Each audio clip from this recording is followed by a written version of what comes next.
Manchester United fans, today we've got something very interesting to talk about. And trust me when I say this, I've been wanting to talk about this topic for quite some time now. But I think now is the best time to do so, especially since we don't have a game this weekend. So please, don't skip this video. This is not clickbait, this is real talk. We have registered concrete interest in Eliot Anderson, and right now he's being valued somewhere between £100 to £120 million.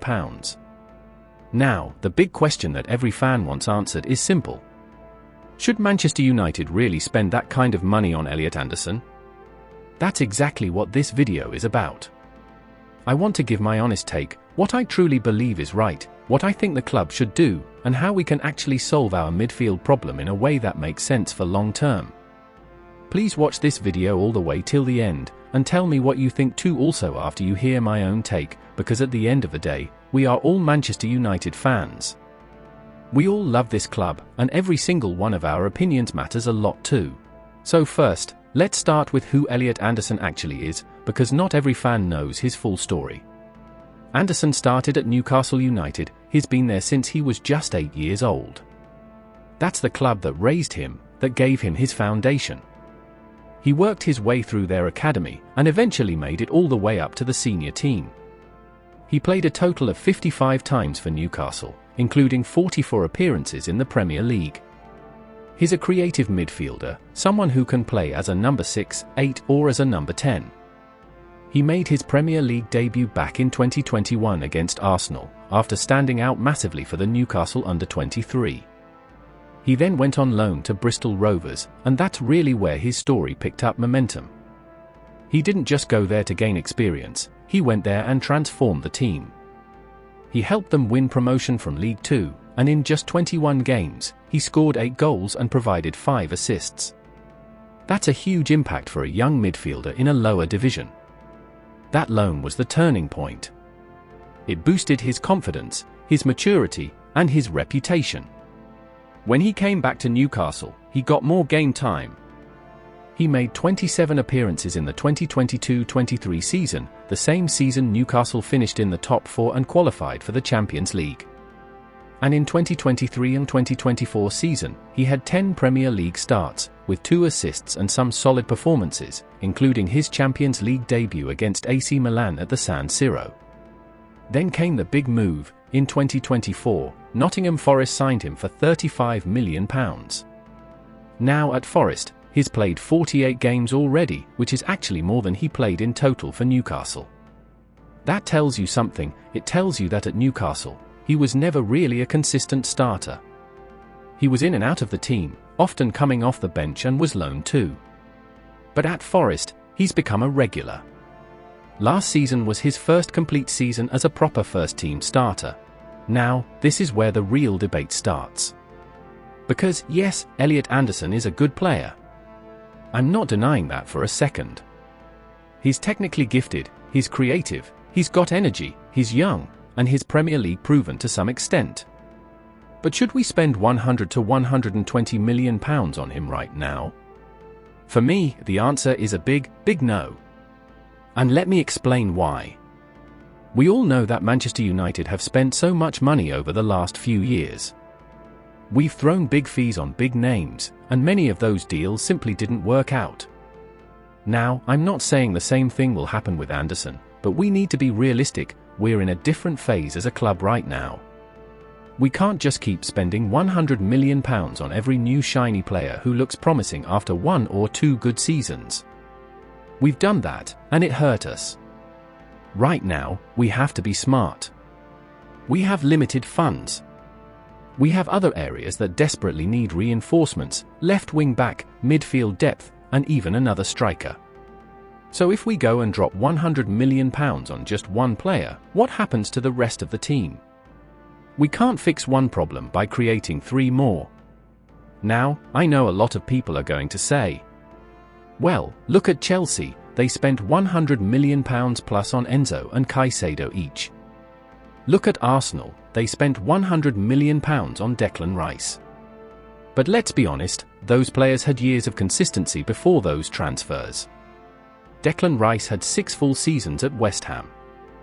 He was their captain, he won the Conference League, and he was already a regular for England for years before Arsenal paid that amount. Caicedo? He had 2 full seasons at Brighton, consistent, week-in week-out performances against top teams. They weren't gambles. Now, Eliot Anderson has just had 1 full season, and that was at Nottingham Forest. He wasn't even a nailed-on starter at Newcastle before that. So how do we go from 1 good season straight to £100 million? Remember just last year Nottingham Forest signed him for £35 million, but after 1 season he is now valued at over £100 million because Manchester United have registered interest in him. That's what doesn't make sense. Let's be honest, we've made this mistake before. We've spent big money on players we thought were the next big thing, and then a year later we're sitting here regretting it. Remember when fans were shouting for Belieber? Everyone said we had to get him at all costs just few months ago. And now? Everyone's quiet, because his form dropped a bit. We, as fans, are also guilty sometimes. We get emotional, we get excited, we want to see signings, but when it doesn't work out, we're the first ones to attack the board for spending so much on a player. We can't keep doing that. This time, we have to be calm, logical, and patient. Eliot Anderson is good, but he's not £100 million good, not yet. If Nottingham Forest want around £60 to £70 million, then I'll take him. That's a fair price for a talented young English midfielder who's still developing. But over £100 million? No chance.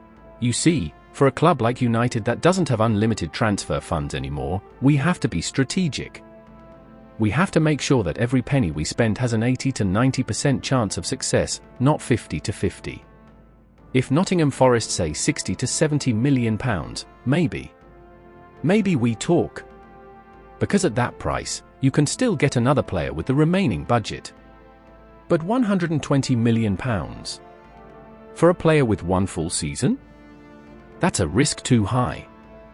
We have to understand something, it's not about how much a player costs, it's about how ready he is. How much experience does he have? How consistent has he been? We've made too many mistakes by buying potential instead of proven quality. We saw the signs with players like Ugarte, the writing was on the wall. Luis Enrique literally dropped him at PSG for a 21-year-old João Neves, and yet we still went and signed him. And now he's struggling to perform. So for me, it's not about saying Anderson isn't good. He's good. But we can't keep gambling with our limited funds. We can't keep throwing huge money at players we hope will come good.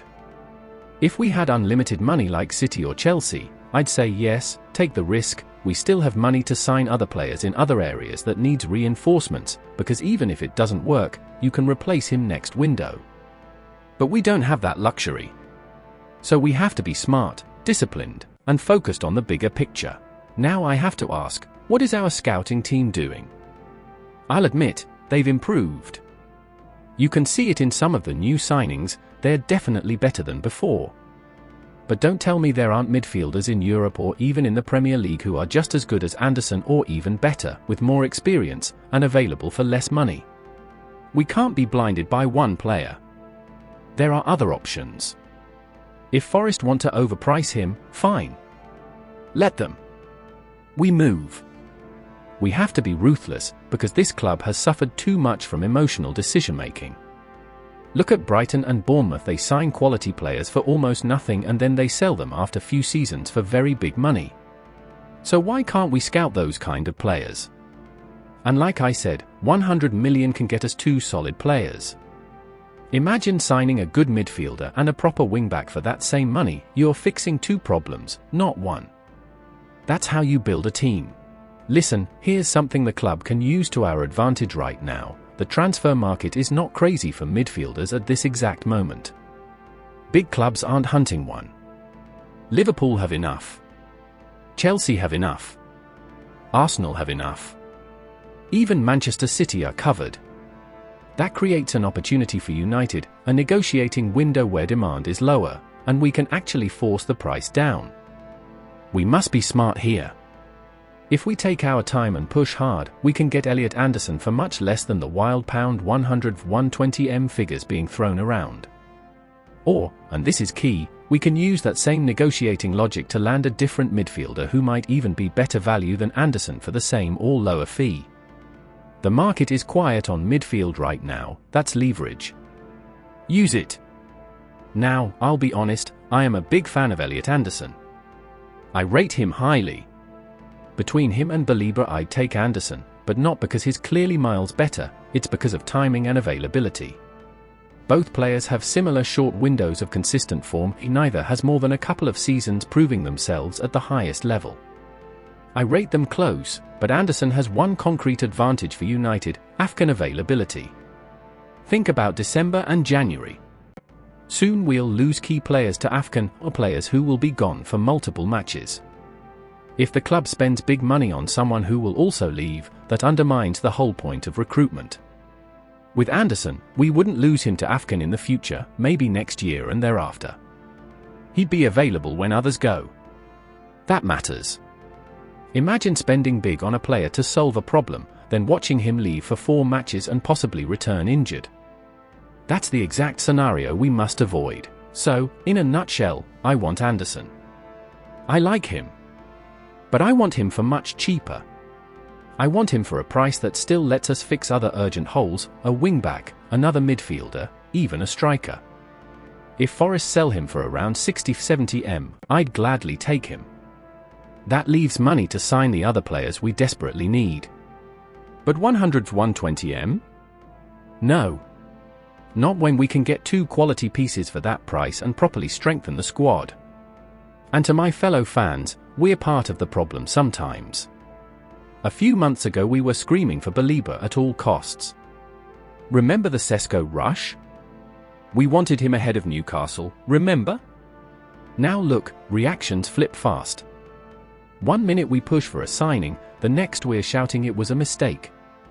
That kind of mood-swinging pressure filters through social media and affects the narrative, and that narrative can influence the board and even the players. We must calm down. We must slow our roll. Don't crown someone world-class based on a season, and don't crucify them when things dip. We need more measured voices and less emotional chaos. The club needs level-headed thinking from us. If we want United to buy smart, we, the fans, need to push for smart, not panic. So to summarize, here's where I stand. Eliot Anderson is talented. He's got vision, energy, and potential. But £120 million? That's not the right move for Manchester United right now. We need smarter spending, not just louder headlines. This club has made enough costly mistakes. It's time we fix them with discipline, intelligence, and patience. Let's use this transfer window wisely. Let's invest where it truly matters. Let's strengthen our left back, our midfield, our attack, not just throw everything on one player. Because when we finally start doing things the smart way, when every signing makes sense, that's when we'll truly rebuild Manchester United. We are getting there.